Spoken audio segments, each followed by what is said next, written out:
Berkali-kali saya sampaikan, nggak usah takut slik OJK. Slik OJK itu patokan, bukan parameter.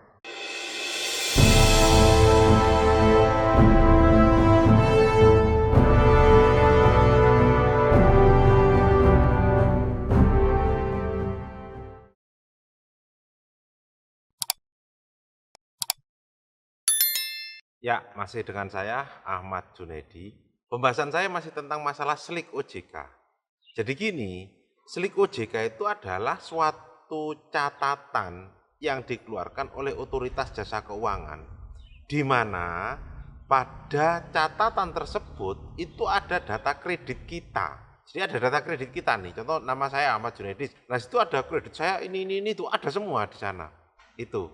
Nah, lalu bagaimana dampaknya kalau kita itu punya slik OJK? Berkali-kali saya sampaikan, nggak usah takut slik OJK. Slik OJK itu patokan, bukan parameter, bukan suatu vonis. Itu ya yang harus kita semua pahami. Jadi jangan sampai Anda memaksakan dengan segala upaya, daya dan sebagainya, gali lubang, tutup lubang untuk bayarin utang, jangan sampai. Karena itu akan semakin masalah. Karena semakin dalam, utang Anda akan semakin besar, dan itu nantinya akan tetap akan terjadi gagal bayar. Bukan hanya dari segi pinjol. Bagi Anda yang sekarang punya modal kerja, yang punya KPR, yang punya KI, itu sama seperti itu polanya. Karena orang yang jatuh dalam kubangan hutang itu sama polanya. Mereka akan menggali lebih dalam, sama seperti itu. Dan pola ini tidak hanya berlaku pada hutang kecil, hutang besar pun sama seperti ini. Dan hanya sedikit yang selamat dari jeratan hutang. Kemudian bagaimana dampak slik OJK itu bagi kita dan keluarga kita? Bagi kita, kalau kita pribadi, tak jamin slik OJK itu seperti kutukan Tuhan. Karena apa? Banyak orang yang tidak bisa ngutang itu gara-gara slik OJK tadi. Yaitu slik OJK-nya di situ kolektabilitasnya lebih dari 1. Jadi 2, 3, 4 dan seterusnya, bahkan 5 itu ada. Dampaknya mereka akan sulit utang, bukan nggak bisa utang loh ya, bisa utang. Jadi parameter atau lingkup utangnya jangan di koperasi kecil, jangan kecil seperti itu. Masih bisa kok ngutang. Utang sama temen bisa, utang sama saudara bisa. Kalau pengen punya rumah Pak, bisa. Tapi kan nggak bisa utang, bisa. Caranya bagaimana Pak? Pinjam nama teman, pinjam nama saudara, iya kan? Kan masih bisa. Kalau nggak pengen Pak, kalau nggak pengen ada teman, ada saudara, cari yang oper kredit rumah. Banyak kok.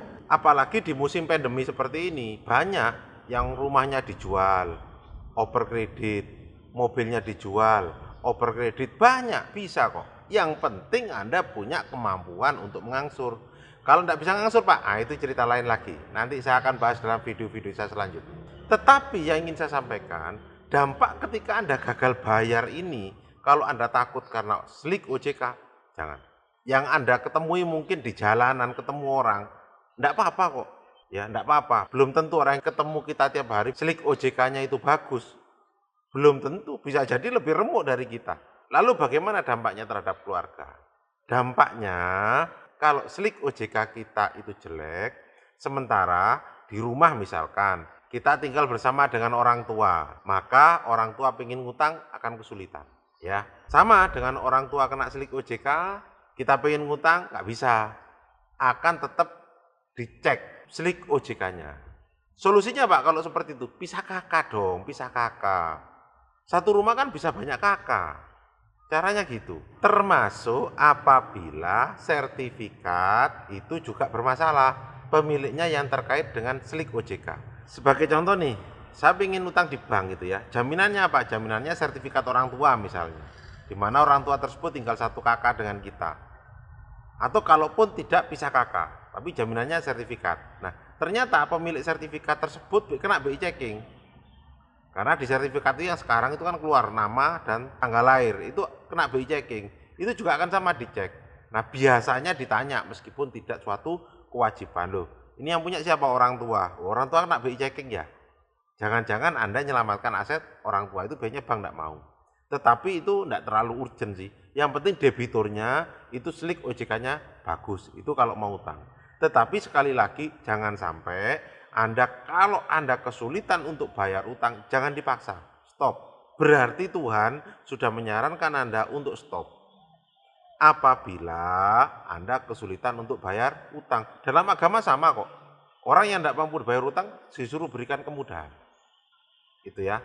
Nah, bahkan negara pun sama. Ketika Anda tidak mampu bayar utang, Anda diberikan fasilitas relaksasi, restrukturisasi, banyak. Rescheduling utang, banyak.